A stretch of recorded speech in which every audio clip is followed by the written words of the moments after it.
Today, I've chosen my friend George Guthrie's new chronological Bible titled the Day by Day Chronological Bible.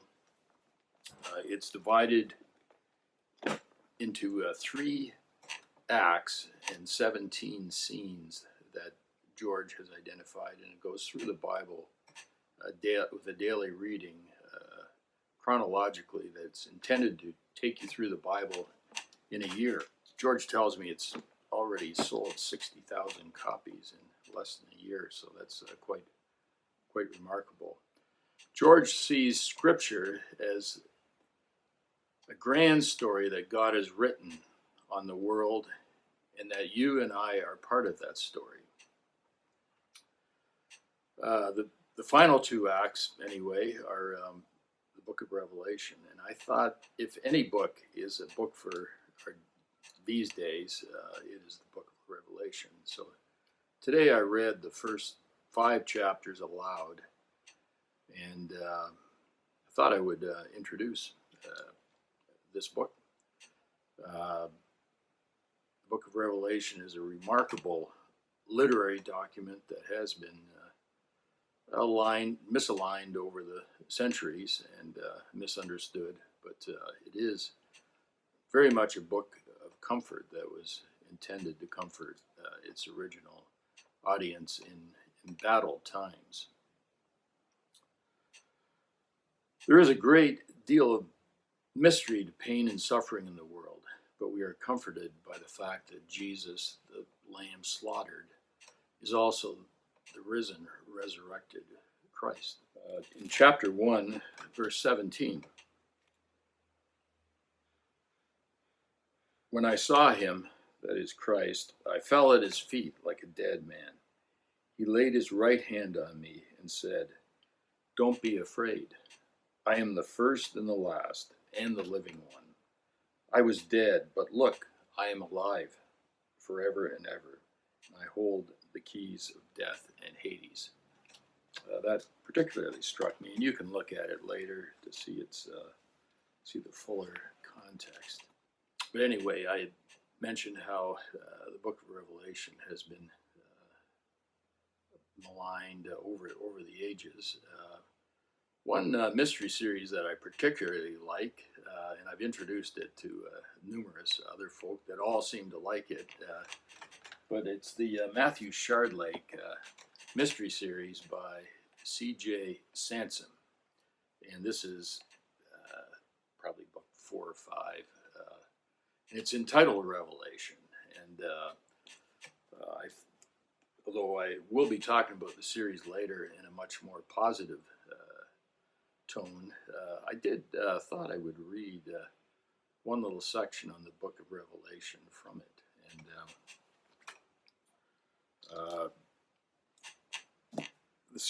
I should introduce Matthew Shardlake, the detective in the Reformation era, a little more fully before we start in here on the quote. But Shardlake has been conscripted by Thomas Cromwell and Thomas Cranmer during the Reformation to assist with the investigation of several murders. And each series centers around a murder or a series of murders. In the case of Revelation, it's a whole series of murders by a serial killer, and they follow the prophecies of the book of Revelation. So Shardlake invests the murders and is able to predict several based on his readings of Revelation and forthcoming prophecies. So I will read one little section to give you a feel for the view of Revelation that's put forward in it, and I assume is probably Sansom's view. He does have a Christian background in the past, and he does understand theology and Christianity. He's done an enormous amount of research. He does have a PhD in history, and he got sidelined from his profession to become a mystery writer, and I'm glad he did. So here's the passage. And they're talking about this serial killer, the name, and they mention his name, which I won't mention, just so as not to spoil it.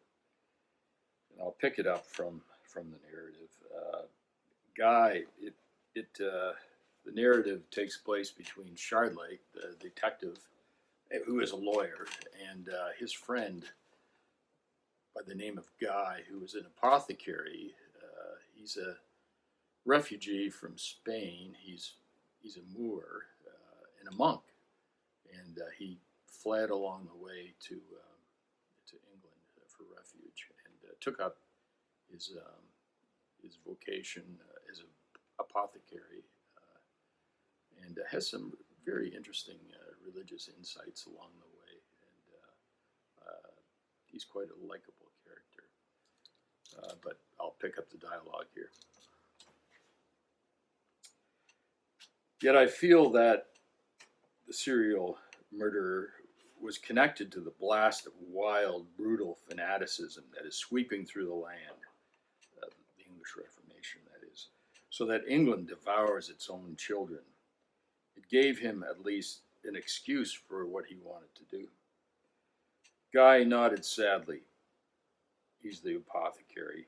We're in the middle of a bitter conflict between two religions. It has driven men to extremes, to the impious arrogance of believing that they alone can comprehend the vast mysteries of Scripture, let alone the mind of God. Such people are incapable of understanding even their own minds, for they confuse their own needs for certainty or power with God's voice speaking to them. I'm only surprised that more are not driven to stark madness. I try in my poor way to follow the much harder path of humility, facing squarely the terrible mysteries of suffering and cruelty in God's world, doubting whether through prayer you have understood God's will or his voice or even his presence.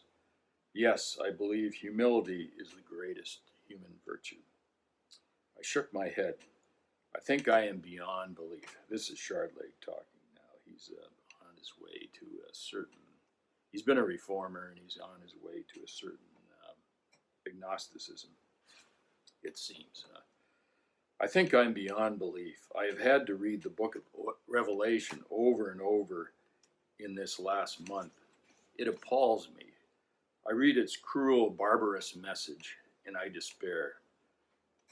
No, Guide said firmly. Do not despair, Matthew. Do not let Revelation curse your life too. And now, let me have a look at your poor back.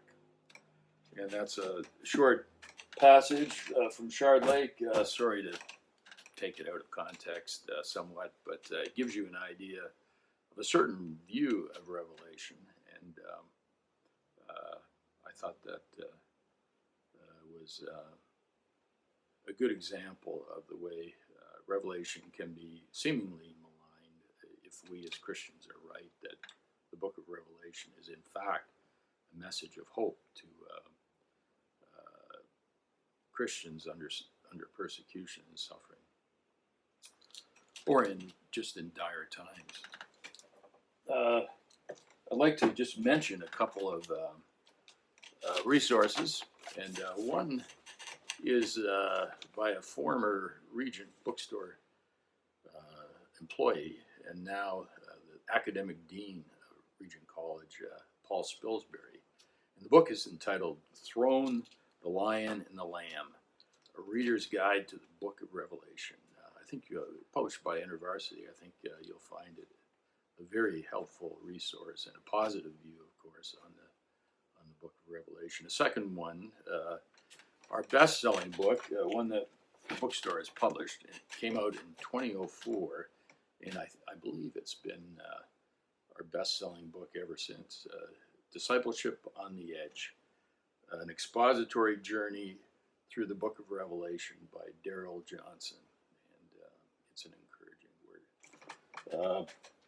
And finally, the book by Richard Bauckham entitled The Theology of the Book of Revelation, a very helpful study.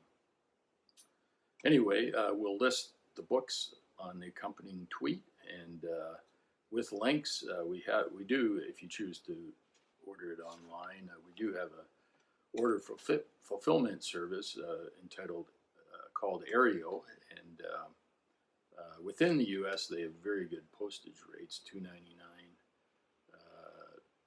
U.S. For shipping within the U.S.